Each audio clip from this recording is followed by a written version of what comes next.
बेटा, इंसान हर एक चीज़ का अपना तर्जुमा करता है और अपनी तरफ से आसान तर्जुमा करने की कोशिश करता है।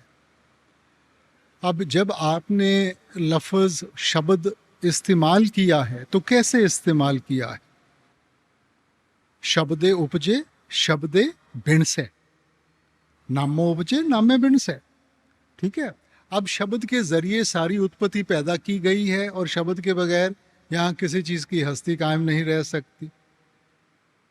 सो इसलिए शब्द तो वो ताकत है, एक नाम जुग चार उदारे। वो शब्द, वो नाम जिसने चारों जुगों को तारा है। अब वो क्या किसी लफ्ज के दायरे में बंद हो सकती है ताकत? जब भी आपने शब्द का जिक्र किया है, कबीर साहब की बानी है, 52 अक्षर लोक तरह सब किछिन माहे, ए अक्षर खिन जाएंगे वो अक्षर इनमें नाहे। और इसी सोच को आगे ले जाते हुए गुरु घर ने फरमाया था, जिस वक्खर को लैन तू आया, राम नाम संतन घर पाया। सो ये जो अखरी लफ्ज है ना, ये समझाने के लिए इस्तेमाल किए गए हैं, मगर जो असल शब्द है वो तो क्रिएटिव पावर है। ये वो ताकत है जिसने सारी सृष्टि को पैदा किया गया है। अब देखो, आप लफ्ज ले लें प्यार का। अब जो अखरी लफ्ज प्यार है और जो प्यार की ताकत है, वो दो अलग अलग चीजें हैं।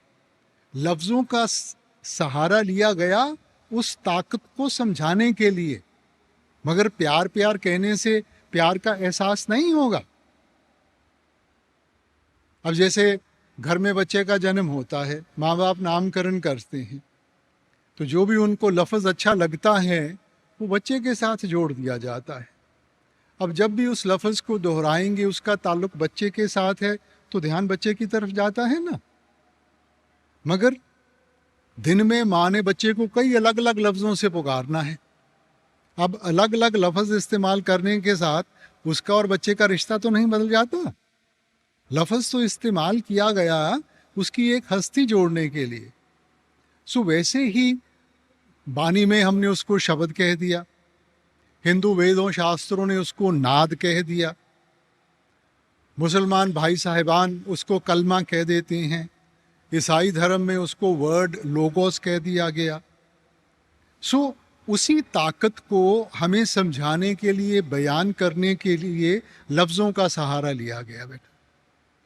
मगर हमने तो अपने आप को ताकत के साथ जोड़ना है, किसी लफ्ज़ के साथ नहीं।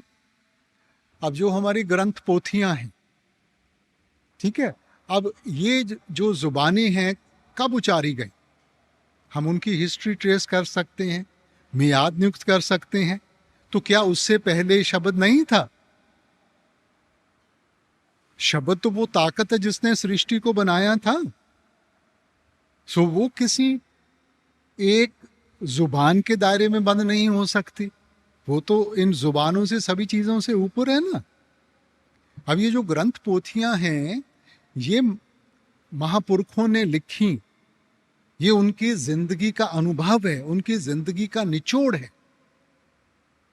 ये अनमोल दौलत आप हमें दे के गए हैं कि हम उनको पढ़ के कुछ सीखें और उसको अपने सामने रख के अपने आप को उसमें ढालने की कोशिश करें। हम उसका एक